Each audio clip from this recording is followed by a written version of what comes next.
Assalamualaikum warahmatullahi wabarakatuh. Anak-anakku semuanya, semoga kalian dalam keadaan sehat walafiat.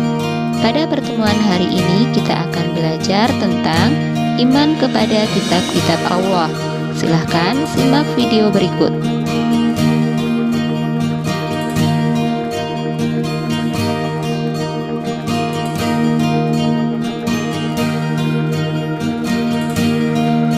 Iman kepada kitab-kitab Allah SWT merupakan rukun iman ketiga.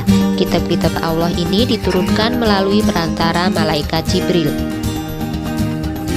Tujuan diturunkannya kitab-kitab Allah adalah sebagai pedoman hidup manusia agar selamat di dunia dan di akhirat.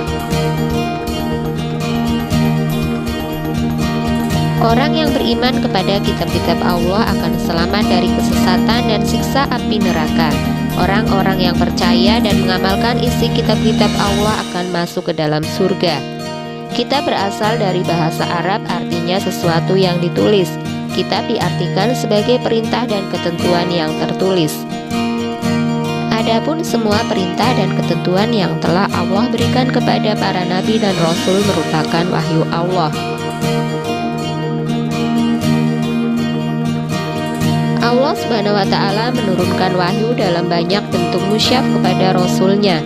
Namun yang diturunkan dalam bentuk kitab hanya ada 4. Berikut adalah nama 4 kitab beserta Rasul penerimanya. Yang pertama, kitab Zabur diturunkan kepada Nabi Daud alaihissalam. Dan yang kedua, kitab Taurat diturunkan kepada Nabi Musa alaihissalam. Yang ketiga, kitab Injil diturunkan kepada Nabi Isa alaihi salam. Dan yang terakhir, kitab Al-Quran diturunkan kepada Nabi Muhammad Shallallahu alaihi wasallam. Al-Quran adalah kitab suci umat Islam, dan yang dimaksud dengan Al-Quran adalah semua firman Allah yang diturunkan kepada Nabi Muhammad melalui perantara malaikat Jibril dan mendapatkan pahala bagi siapapun yang membacanya. Jadi sudah jelas bahwa Al-Quran itu bukan perkataan Nabi Muhammad, apalagi buatan Nabi Muhammad SAW. Al-Quran diturunkan sebagai penyempurna ajaran dan kitab-kitab Nabi terdahulu. Al-Quran diturunkan dengan 3 tahapan. Pertama, Allah menurunkan Al-Quran Lauhul Mahfudz. Kedua, Allah menurunkan sekaligus dari Lauhul Mahfudz ke Baitul Izzah atau langit dunia. Ketiga, dari langit dunia diturunkan kepada Nabi Muhammad SAW secara bertahap selama 22 tahun, 2 bulan, dan 22 hari.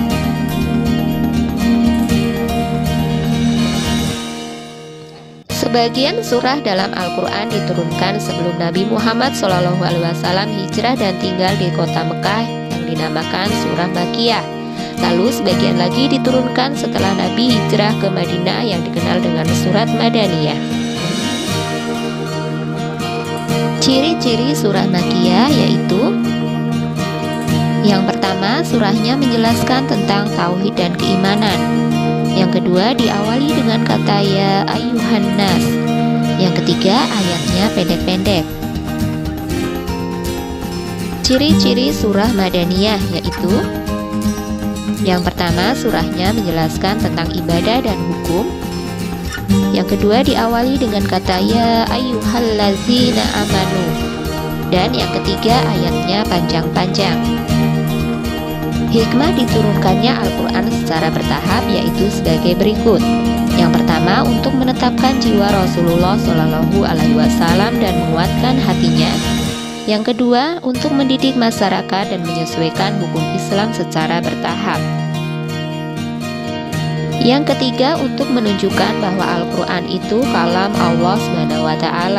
Dan yang keempat, untuk memudahkan Nabi dan para sahabat menghafal, memahami, dan menjalankan perintah Allah SWT.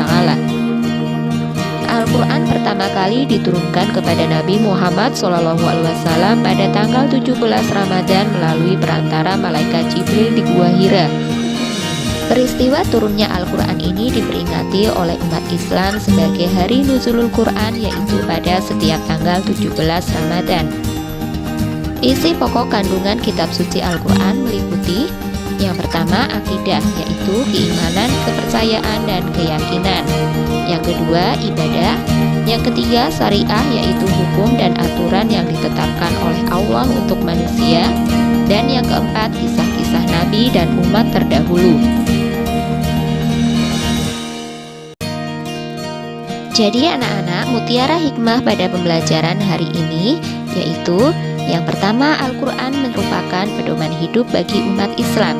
Dan yang kedua, di dalam Al-Quran menjelaskan tentang ketentuan akidah, ibadah, syariah, muamalah, dan kisah nabi dan umat terdahulu.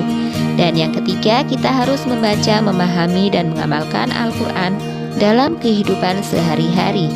Sampai jumpa lagi pada pertemuan yang akan datang. Wassalamualaikum warahmatullahi wabarakatuh.